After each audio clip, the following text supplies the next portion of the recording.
Hello dear students, I am Dr. Garima Srivastava from Lal Bahadur Shastri College, Lucknow. I am going to take up the topic of international human resource management, its meaning and a model. So, starting off with human resource management, we need to understand what international human resource management means. Actually, when we talk about in terms of international, it means something across the boundaries of national country. Then of course, human resource management functions also change when we move from domestic human resource management department to an international human resource management.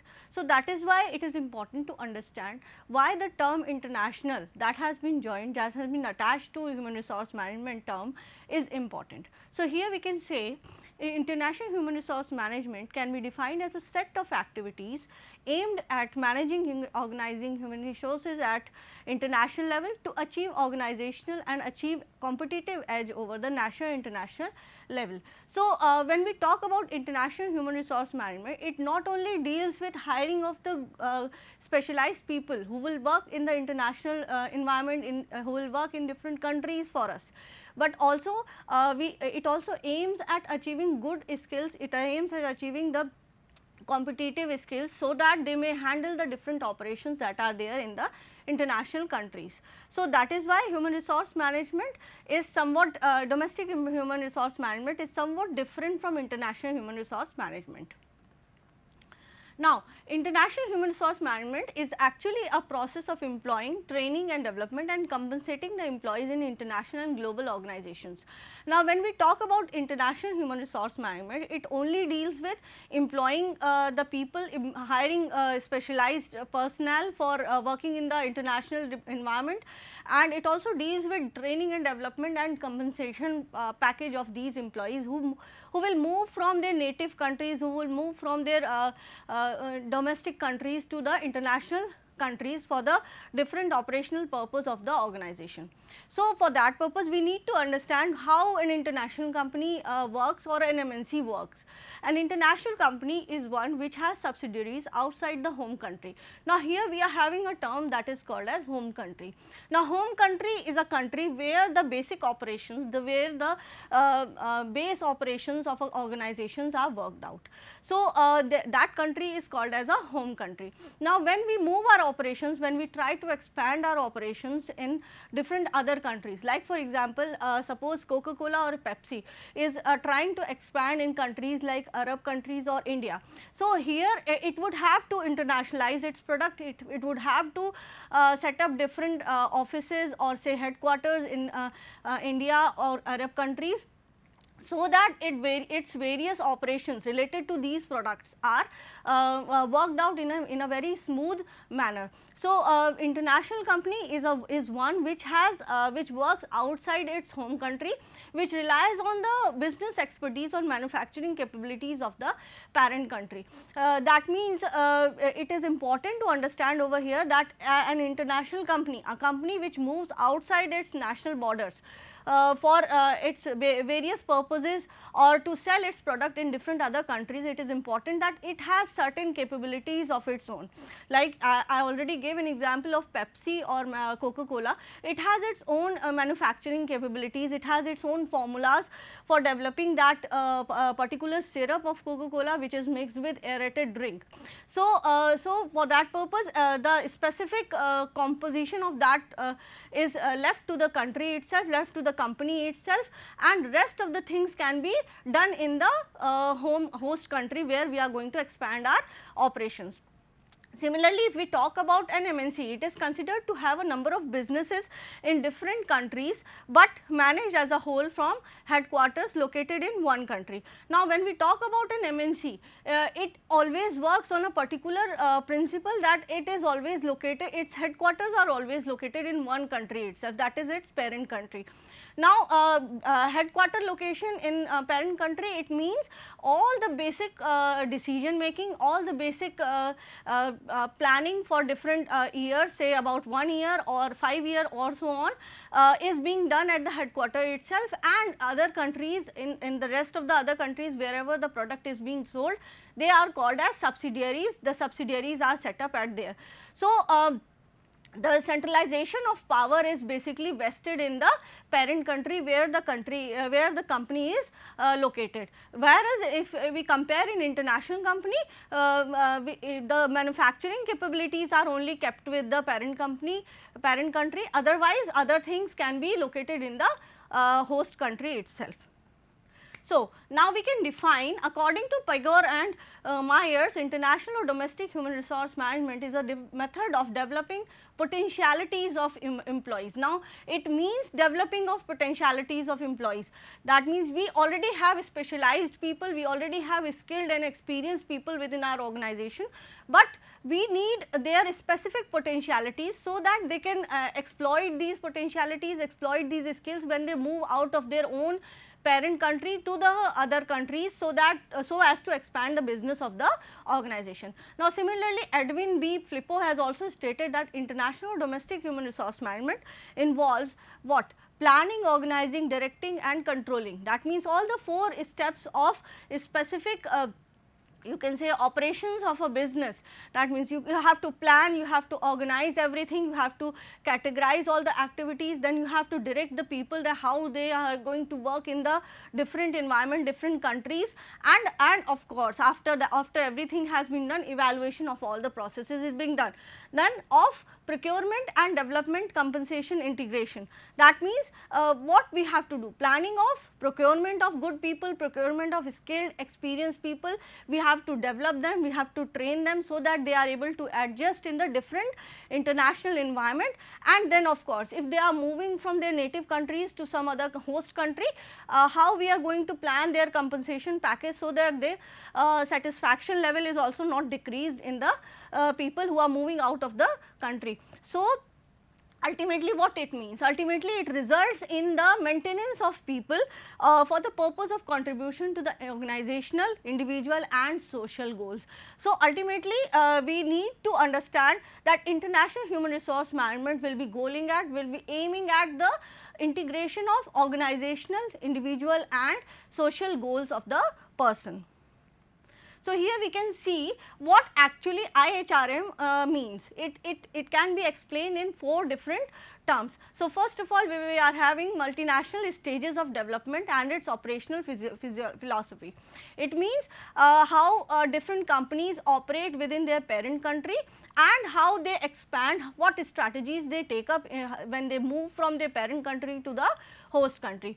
Similarly, when dealing with international human resource management, moving our people from the native country to the host country for the expansion of businesses, for the operation of businesses, it is important to understand the different environment of the different countries. Why? Because it is not necessary that all the rules and regulations, legislations, the environment, political environment of our own native country is similar to the environment of the country we are moving to expand. So, it is necessary to understand the different economical, political, then sociological, demographical environment of the country where we are going to expand. So, here if we talk about different environmental factor, it is important to understand that law and legal aspects of human resource management is a very important part. So, and the third one is the type of employee. So, on the basis of international human resource management, we can divide our employees into 3 types, that is HCN, PCN and TCN. Now, all these 3 with the integration of HR processes, we will be able to we will be able to function international human resource management in a very smooth and proper manner in an organization. So, if a human resource department is not efficient enough to handle all these complex situations when the company is going to expand in different countries, so it will be a blunder. So, in that case, it is important to understand, it is important to plan and direct and coordinate all the activities of types of employees, the various types of multinational companies and to understand the environmental factors, so as to efficiently and effectively run the international human resource management in the foreign countries wherever we are expanding. So, It is a systematic planning and coordination of fundamental organizational processes of job and work design. Now, of course, it is talking about job and work design. Now, when we talk about human resources, it is specifically deals with people, their problem, their efficiency, their skill sets, their experience sets. So, of course, when we are talking about people in terms of organization, we always talk about job and their work design. Now, what will be their job? What will be their job profile? What will be the different roles, responsibilities of the people who are moving from the native country to the host country? Then again, staffing, how you are going to, what will be the organizational structure that you will be hiring the people, whether there will be lower level management, whether there will be middle level management or the higher level management people, how many people you are going to keep. Then again, who will be the people who will be from the native country and who will be the people who will be hired from the same host country. Then again, training and development. Now, training, when we talk about training and development, it is important to understand that when the people move from one country to the other country, the cultures change. Now, when the cultures change, the culture of one country is different from the other country. Sometimes the people are not able to adapt themselves to the new culture that the new country has. So, over there a type of training or a development kind of program should be given to the people who are moving from the home country to the host country, so that they are able to understand the different cultural change and they are prevented from the cultural shock that they can have. Then again, appraising is an important part of international human resource management. Why? Because people are moving out of your organization, moving out of their own native country to the host country, so as to expand the organization's business. Now, over here, if we are not going to appraise, if we are not going to reward people in the same pattern, if we are not going to compensate people with the same pattern, maybe sometimes people will want that the family is also shifted to the host country. So, over there what will be the costing of the organization? Will the organization be able to cope up with the increased you can say increased expense of the person who is moving with family? So, over here it is important to understand it is a systematic planning, so that international human resource can be implemented in a very proper manner. So, overall we can say international human resource management is dealing with all the processes of hiring of people, training and development of people, compensating the people from the native country who are ready to move from the native countries to the host country, and of course, all this will lead to will have an objective of integrating what? Integrating the organizational, individual and social goals of the person. Now, moving on to the very next topic, that means model of international human resource management. Now, when we talk about model of human resource management, it is important to understand what are the basic concept or what are the basic elements of an international human resource management. Now, I have been talking about human resource management, and I also told you about the international concept of human resource management. Now, when we talk about international human resource management, it deals with basically three elements. The very first element is HR activities, then we have the type of employees and the type of countries we are going to expand the business, or type of countries we are going to operate our business into. So, whenever the company has decided to expand in a different country, that means it is trying to cross the border of its own nationals. So, over there a number of complexities come into play. Like for example, we have a very good example of software industry over here. Suppose a person sitting in Australia is working for a US based organization which is into software development, and his client is sitting in India. So, over here we have three different countries playing their own part. So, it becomes a complex organization where the people from different countries are sitting together and working for one another in a different environmental setup. So, over here it is important to understand for human resource department that how the people are going to efficiently use their skills, their experience sets, so that the productivity of the organization is not decreased. So, over here the very first element, the HR activities. Now, when we talk about the HR activities, activities actually means the basic part, the human resource functions, allocations and their utilization. Now, when we talk about human resource functions are none other than the basic functions of human resources. That means hiring of the people, then hiring of good talent according to the job specifications, job descriptions, and then again planning them, then giving them certain kind of trainings and development if they are required, and then placing them to the right person at the right place. So, basic function of human resource management would be finding the right set of people, for the with right set of skills and you can say experiences, and placing them at the right places in the organization at the very right time, so that loss of the time and loss of the money of the organization is not at all there. So, human resource functions actually aims at what? It aims at placing the right, finding the right people for the right place at the right time in the organization. Now, second important activity of human resource management is allocation. Now, allocation, when we talk about allocation, it seems to be a very easy term, but it is a very complex term when we actually allocate our human resources at different you can say processes or functions in the organizations. Now, when we have, suppose we have one person who is multi-skilled. He is an engineer, he can work on operations also, he can also handle finances. Now, how can I allocate this person to different jobs according to his specializations? Now, this is a very complex process. So, over here the department needs to understand the specific skill sets for a job, and then allocating the different roles and responsibilities to the person who can handle them in a very correct manner with the use of their own skill sets.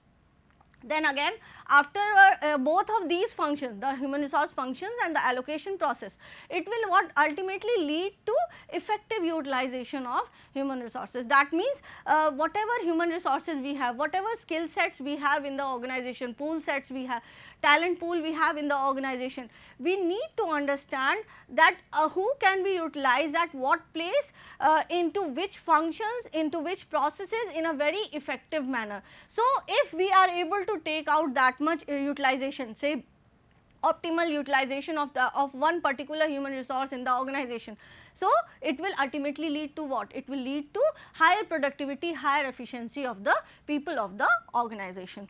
Then coming down to the very next point, that is categories of countries. So, now we have understood about the different skill sets of the existing skill sets of the people, those who are there in the organization. Now, if we are moving outside our national boundaries, where we need to understand the different categories of the country. Now, if we divide, if we see that how the countries are divided, we have three types of countries: home country, host country, and the third, or the we can say other country. Now, home country I have already talked about. We can say home country or the parent country where the headquarter is located. Now, headquarter means the basic functions of the organizations are performed at this headquarter. That means all the basic decision makings, important decision makings, long term plannings, say for 5 years, all of these are being done for the from the home country itself. Then comes the host country where the subsidiary is located. Now, we call it as a term of subsidiary. Why? Because of course, it is a sub part of the headquarter, and it will not be performing all the functions that the headquarter performs. It may perform some or the other part of the manufacturing process. Say for example, if I am talking about Coca-Cola or Pepsi, the bottling process, the preparation of the liquid that has to be filled in this bottling process, this can be done in the subsidiaries, but the basic formula that is being manufactured in the home or the parent country. Then comes your third type of country, that is third country, third nations, or we can say the other country. Now, these are the countries where neither the headquarters are located, neither the subsidiaries are located. So, what are they going to do? They can be the countries from where we will be hiring the human resources, from where we will be taking up finances or loans or credits for the organization. So, we may or may not take the help of these third countries or third nation countries for the purpose of expansion of the business. So, these are the three categories of countries which come into play as soon as we talk about international human resource management. Then comes the third type, that is the types of employees in international human resource management. Now, of course, we need to understand that the people who are working in the native country are different from the people who are working in the host country, and of course, they will be different in every aspect. They may be different in skill sets, experience sets, of course, they may be from different cultures, different backgrounds. So, we as HR, as human resource people, we need to understand the various psychology sets, various skill sets that are needed for the people to move from the home country to the host country. So, international human resource management involves contribution of nationals of various countries who use their skills efficiently for the growth of the organization. So, over here the growth of the organization and growth of the skill sets of the people is also important. So, when we talk about international human resource management, everything is there, but the most important is that we need to develop the skill sets of the people, competencies of the people, so that they are able to handle the different situations that come up in the host country where they are going to work. So, they are mainly divided into three types. We can say parent or home country nationals, host country nationals, or third country nationals. Now, as the name suggests, we can say parent or home country nationals are those people who are from the country where the headquarters are located. So, these are the three types of differentiated people, differentiated types of employees we can have when we talk in terms of international human resource management. So, they can be divided on the basis of their nationalities. Now, who are the home country nationals, or we can say parent country nationals, PCNs?